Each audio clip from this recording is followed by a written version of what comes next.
belajar, rumah belajar, yo ayo. Rumah belajar, belajar asyik bersama rumah belajar.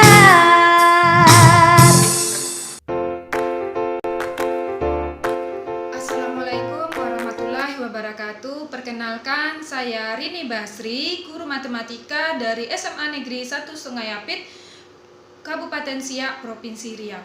Sahabat rumah belajar semua, saya adalah SRB Riau tahun 2020. Inovasi pembelajaran yang saya lakukan yaitu adalah penerapan blended learning berbasis sumber belajar dan bank soal dari portal rumah belajar. Nah, kenapa saya menggunakan blended learning? Karena blended learning itu adalah pembelajaran campuran antara tatap muka secara offline dan online. Nah, kenapa saya memilihnya? Karena tidak semua siswa saya memiliki HP Android dan tidak semua siswa saya bisa mengakses internet dengan baik karena kami berada di daerah bukan di daerah perkotaan. Baiklah sahabat rumah belajar, saya akan menjelaskan sintak-sintak yang akan kita lakukan dalam blended learning. Nah, yang pertama yaitu adalah seeking of information.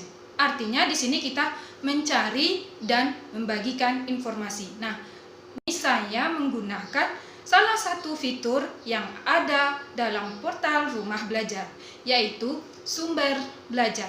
Nah, sebagai guru kita silahkan mencari materi yang cocok sesuai dengan yang kita ajarkan pada anak didik kita saat ini.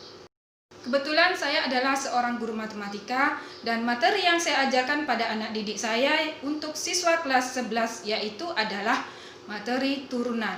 Nah, dari link yang saya ambil dalam sumber belajar, maka saya kirimkan ke kelas maya yang kami gunakan. Selain itu, Bapak Ibu semua bisa menggunakan sumber belajar lainnya yang tidak berada di dalam fitur utama, tetapi masih produk dari Pusdatin. Antara lain, bisa kita cari dari buku elektronik atau BSE, kemudian bisa juga dari TV Education atau Radio Education. Setelah kita mengirim link dari materi tersebut, anak-anak kita berikan tugas. Di sini saya kebetulan konten dari sumber belajar itu adalah dalam bentuk video. Maka anak-anak saya suruh untuk memperhatikan isi dari video tersebut dan mencatat rumus-rumusan dan contoh-contoh soal yang sudah dibahas di dalam konten sumber belajar. Sintak yang kedua. Nah, sintak yang kedua yaitu adalah acquisition of information. Artinya, di sini kita menginterpretasi dan mengelaborasi informasi. Nah, bagaimana caranya kita menginterpretasi atau mengelaborasi? Disinilah tugas kita sebagai guru, mengajak anak-anak kita untuk melakukan diskusi. Nah, diskusi ini bisa kita lakukan di dalam kelas maya. Di sana anak-anak juga kita tugaskan untuk mengerjakan soal latihan. Soal latihan yang saya gunakan juga berasal dari bank soal yang ada di fitur utama rumah belajar. Mereka akan mengumpulkan latihan yang sudah mereka kerjakan secara offline. Kemudian untuk sintak yang ketiga yaitu synthesis of knowledge. Nah, di sini artinya apa? Kita mengarahkan anak-anak kita membuat sintesis atau mengarahkan mereka membuat kesimpulan.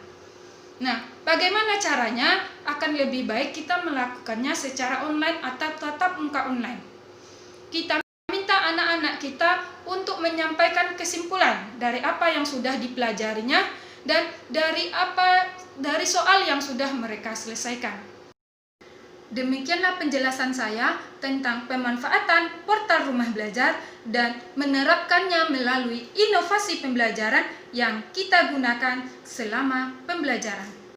Semoga apa yang sudah saya jelaskan tadi bisa menginspirasi sahabat rumah belajar semuanya untuk bisa mengintegrasikan segala sesuatu yang ada di dalam portal rumah belajar di dalam pembelajaran kita. Semoga sahabat Rumah Belajar selalu merdeka belajarnya, rumah belajar portalnya maju Indonesia. Terima kasih. Wassalamualaikum warahmatullahi wabarakatuh.